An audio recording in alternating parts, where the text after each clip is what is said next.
Next to speak will be Dottie Poage, the mother of murder victim Chester Poage.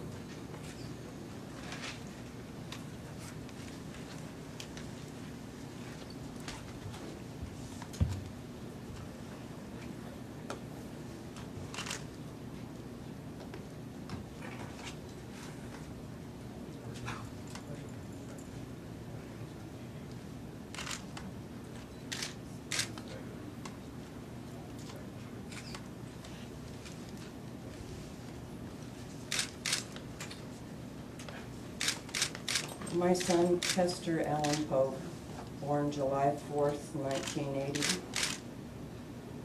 A young, happy child with a mom and a dad, and a sister and grandparents, aunts and uncles and cousins that loved him. He was already looking up to God when he was young.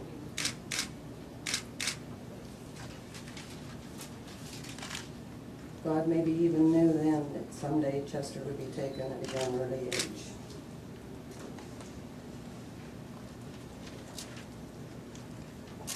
He graduates from high school.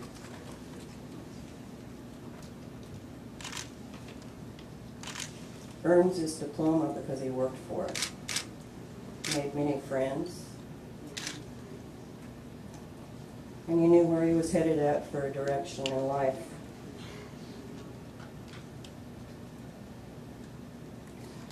Little did he know when he was selling baseball cards to make money for a baseball team and won first place that he would still want to work hard someday for himself and make something of himself.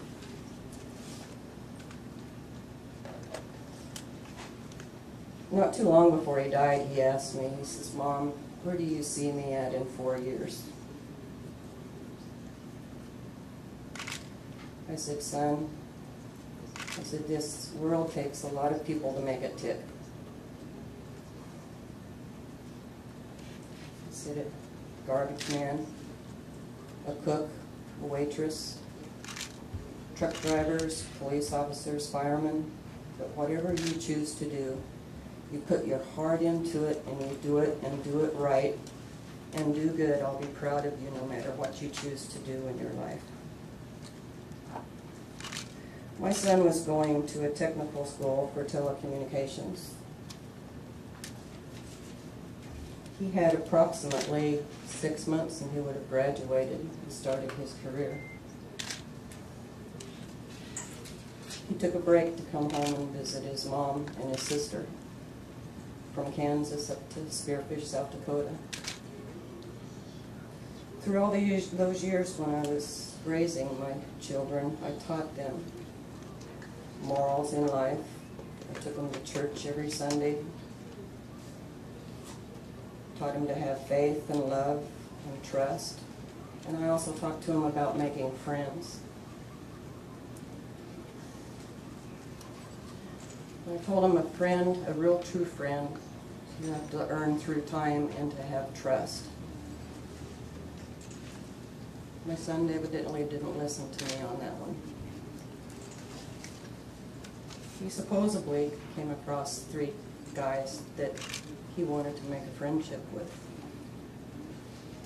In the courtroom when the trials were being held, I heard these kids say in the courtroom that they considered Chester their friend.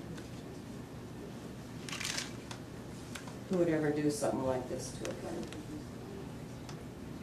I never dreamt that I would be dealing with what I've dealt with this last 7 years.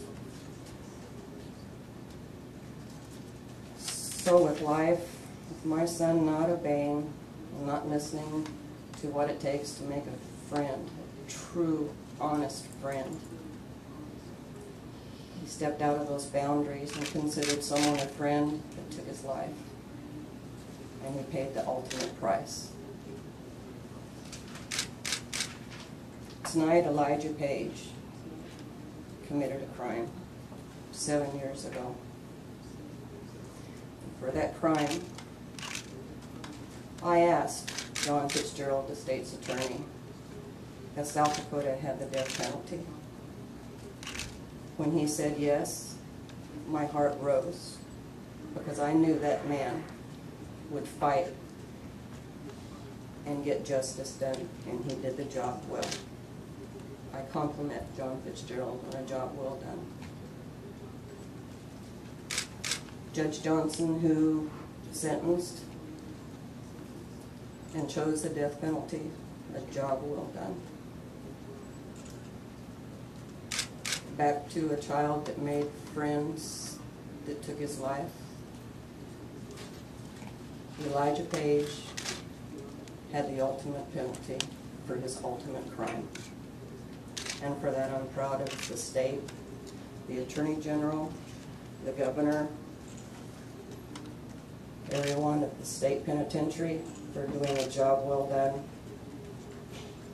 I'm proud to be American. Thank you.